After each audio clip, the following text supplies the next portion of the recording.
Hello. Jacob Brooks was born in one of the most dangerous areas of Detroit. His mother worked 2 jobs to feed him and his younger sister Lily, and he barely remembered his father, who disappeared under mysterious circumstances when Jake was only 5. Their home often lacked food, and at night he heard gunshots outside the window. But the worst thing was not poverty, but a strange feeling that something in this world was not right. From an early age, Jake sensed things that others ignored. For example, how the old tape recorder in the attic seemed to turn on by itself at night. Or how his fingers began to throb when he touched old copper wires. He was fascinated by technology, but he felt that technology was only a conduit to something greater. His mother often said, "You have golden hands, son. But the main thing is not to lose your heart. And don't forget, every spark has a memory." At school, Jake was considered a weirdo. Many children in the neighborhood had their big brothers in street gangs, but Jake only had his dream of college and strange notebooks with drawings that he never showed anyone. His physics teacher, Mr. Howard, was the first person to see something more in the boy. "Your energy is rocket fuel, Jake. But there's something else in you, something invisible." When his mother was hospitalized, Jake started working. In one of the old apartments where he went to repair a TV, he found a strange map with the words, "Remember where you came from," and "Where the spark leads," written on the back.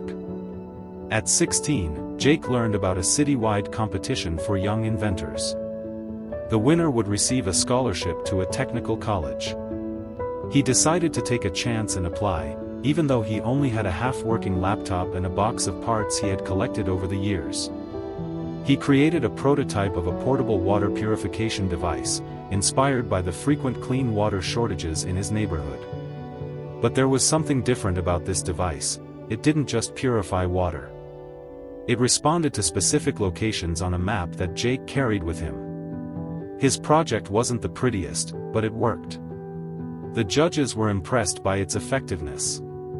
But one of them, a gray-haired man with a sharp gaze, just looked silently at the device, then at Jake, and whispered, "You've opened the first node. Don't stop." He won. And then, in the trophy's pocket, he found another note, unsigned, "Water remembers. Look for the next source."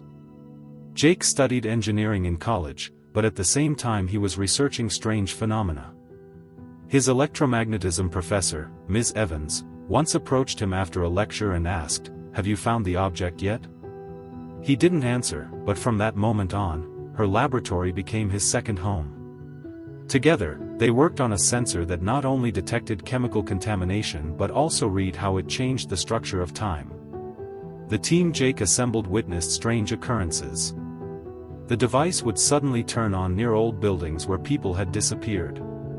And in each place, he found a symbol, the same one as on that first map from his childhood. At TEDx, he spoke not only as an inventor, but as someone who unravels the mysteries of the great system. After the speech, Lily approached him and whispered, "I see it too. I feel it too." Jake returned to Detroit. But now it wasn't just a gesture of gratitude. He believed that something important was hidden here, at the intersection of old power grids, in places with the most energy failures. He opened Spark Tech, an educational center, but at the same time he created an underground laboratory underneath it, where he researched invisible fields. Old things began to disappear in the area. People talked about shadows in the corridors. But the children who studied with Jake said that when they touched the wires, they felt calm. On one of the walls in the center, Lily painted a fresco, a mysterious figure in the fog holding a light bulb instead of a heart. "It's you," she said to her brother. "Your spark leads others." When the Spark Tech network of centers spread to dozens of cities, Jake finally pieced together the fragments of the map. It led to a place in the desert where an old communications base once stood. He went there alone. There, in a deep hangar, he found what he was looking for, a huge machine, like a heart, made of copper alloy and glass. It was pulsing. When he touched it, the world stopped for a moment. He saw the future. And the past. And himself, Not as a boy from a poor neighborhood, but as a leader chosen to carry the spark of memory and hope. When asked on the big stage, "What would you say to yourself at 13, when you were delivering newspapers?" he replied, "Hang in there. You're not just a person. You're the key." And then the hall erupted in applause. But Jake wasn't looking at the hall. His eyes were searching for one place, the horizon, beyond which the light began. Subscribe.